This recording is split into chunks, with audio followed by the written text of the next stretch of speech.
Ku ka humbur Rudina Hajdari?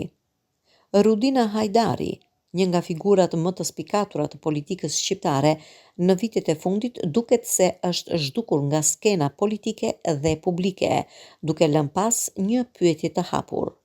Ku ka humbur Rudina Hajdari? Bi e një prej figurave më ikonike të demokracisë shqiptare, Azem Hajdari. Rudina hyri në politik me shumë pritshmëri dhe shpresa për ndryshim.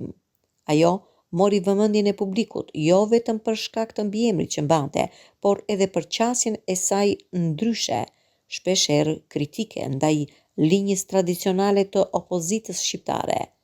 Në Kuvendin e Shqipërisë, Rudina shfaqi një profil të pavarur, shpesh duke sfiduar qasjen radikale, të dhunshme.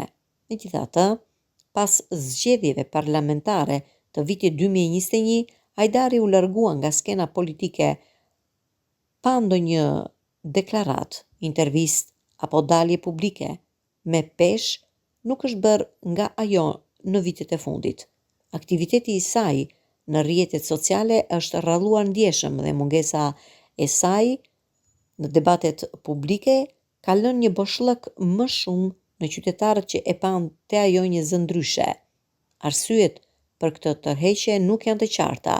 Disa mendojnë se zhgënjimi me mënyrën si funksionon politika shqiptare mund të ketë qenë një faktor. Të tjerë përmendin mundësinë e një rikthimi të përkohshëm në jetën akademike ose në angazhime ndërkombëtare, duke ndjekur përvojat e saj të mëparshme në SBA dhe OKB. Por mungesa e transparencës ka bërë që pyetjet të shtohen, ndërsa përgjigjet mungojnë. A do të rikthehet Rudina Hajdari në politik? A ishte tërheqja e saj e përkohshme apo përfundimtare? Për momentin mbetet vetëm heshtja dhe spekulimi. Por një gjë është e sigurt, figura si ajo nuk harrohen lehtë.